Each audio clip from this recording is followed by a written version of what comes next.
High Krishna tips চ্যানেলের পক্ষ থেকে সকলকে স্বাগতম। আশা করি তোমরা সকলেই ভালো আছো।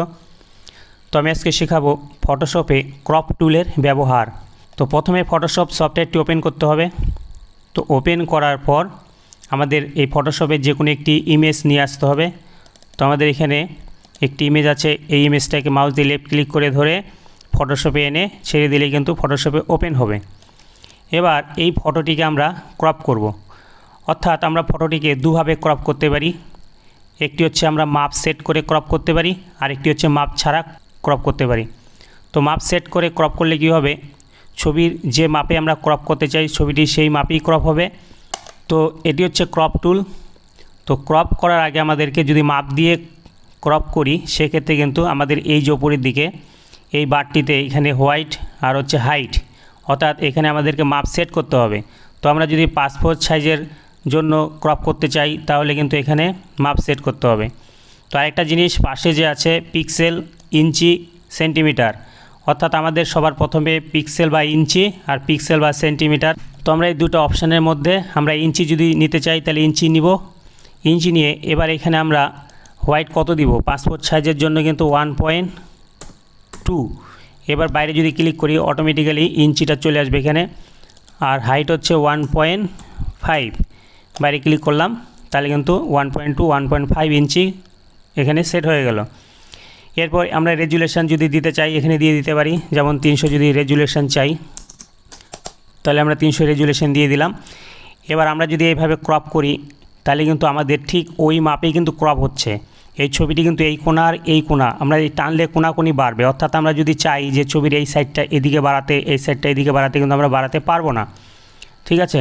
তো এইভাবে আমরা ছবির যতটুকু অংশ ক্রপ করতে চাই এইভাবে আমাদেরকে সিলেক্ট করতে হবে। সিলেক্ট করে কিবোর্ড থেকে যদি এন্টার কি প্রেস করি তাহলে কিন্তু ছবিটি এই মাপেই ক্রপ হবে। এরপর আমরা ফাইলে যাব, ফাইল থেকে সেভ অ্যাজ, অর্থাৎ ছবিটিকে আমরা যে কোনো একটি নাম দিয়ে সেভ করে দিলাম। তো এই দুইটা ছবির মধ্যে আমি একটু পার্থক্য দেখাচ্ছি।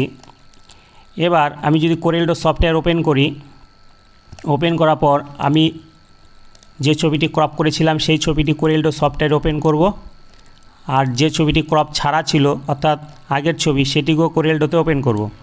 তো দুটার কিন্তু সাইজ দুরকম, অর্থাৎ এটা কিন্তু আমাদের ক্রপ করা প্লাস মাপ দিয়ে, আর এটা কিন্তু ক্রপ ছাড়া যেটা কোনো মাপ ছিল না।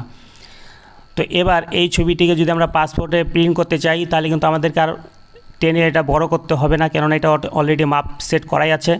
এই যেমন এই যে উপরের দিকে মাপ কিন্তু দেখাচ্ছে।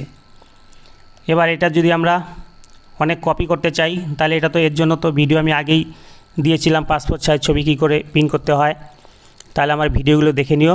আর যদি কারো কোনো সমস্যা থাকে তাহলে আমাকে কমেন্ট বক্সে জানাবে, আমি এরকম টাইপের পাসপোর্ট সাইজ ফটোর জন্য আরও ভিডিও তৈরি করব। তো আমার চ্যানেলে যারা নতুন চ্যানেলটিকে সাবস্ক্রাইব করোনি তারা অবশ্যই চ্যানেলটিকে সাবস্ক্রাইব করে দিও, এরকম টাইপের কন্টিনিউ ভিডিও পেতে গেলে সঙ্গে থাকো। তো এরপর এই ছবিটিকে আমি যদি আবার ওপেন করি ফটোশপে, এটাকে আমি ডিলিট করে দেই। আমি আগের যে ছবিটি ছিল সেই ছবিটি আবার ফটোশপে ওপেন করলাম। এবার আমি দেখাচ্ছি মাপ ছাড়া কিভাবে ক্রপ করব।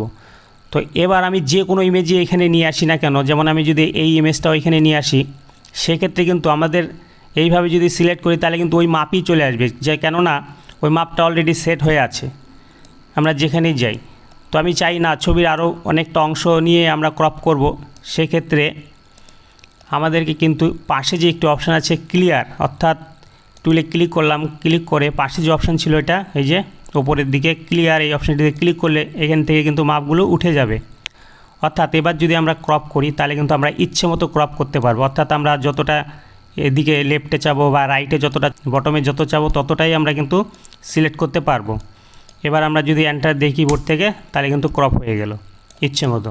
তাহলে এই দুটো অপশান ক্লিয়ার, অর্থাৎ আমরা কিন্তু যে কোনো ইমেজের মাপ দিয়েও ক্রপ করতে পারি এবং মাপ ছাড়াও ক্রপ করতে পারি।